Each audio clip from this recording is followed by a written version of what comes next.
Phoenix, AP. The Republican leaders of the Arizona legislature will not try to defend a new law limiting up-close filming of police that has been blocked by a federal judge, a decision that essentially ends the fight over the contentious proposal.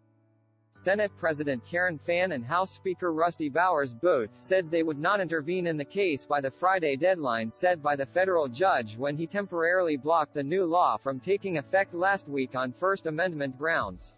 And the bill's sponsor, Republican Representative John Kavanaugh, said Friday that he has been unable to find an outside group to defend the law, which was challenged by news media organizations and the American Civil Liberties Union. The groups will now ask that the law, which was set to take effect next week, be permanently blocked. Kavanaugh said he will review U.S. District Judge John J. Tucci's ruling and see if he can craft a law that passes constitutional muster.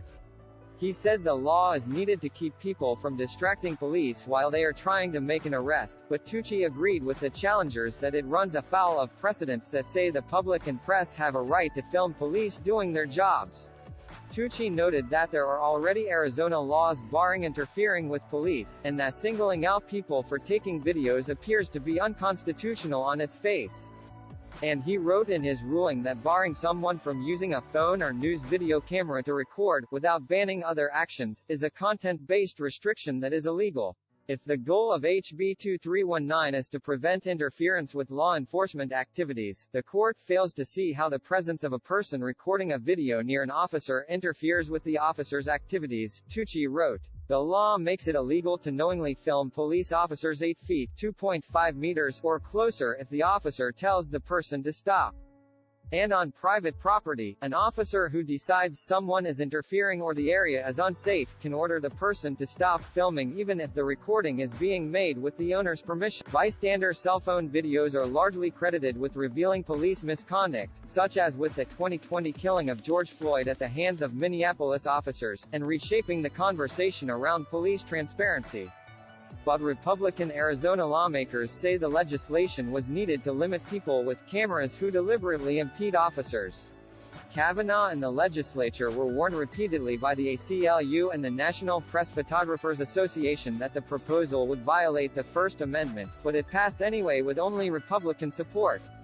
The NPPA, on behalf of itself and more than 24 press groups and media companies including the Associated Press, also wrote to Republican Governor Doug Ducey after the measure was passed, telling him as well that it was unconstitutional and urging a veto.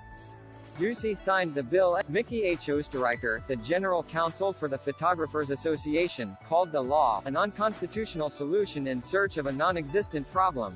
It's always a lot easier to write a letter than it is to have to file a lawsuit, he said. But some people like to do it the easy way and other people are forced to do it the hard way. Once a coalition of media groups and the ACLU sued, Republican Attorney General Mark Brnovich refused to defend the law, as did the prosecutor and sheriff's office in Maricopa County, home to Phoenix. Bowers said he and fellow Republicans disregarded opponents who said the bill was unconstitutional and essentially said, let's just try and see what happens. But when you get right down to where you'd have to start spending money, no, Bowers said. We'll just wait till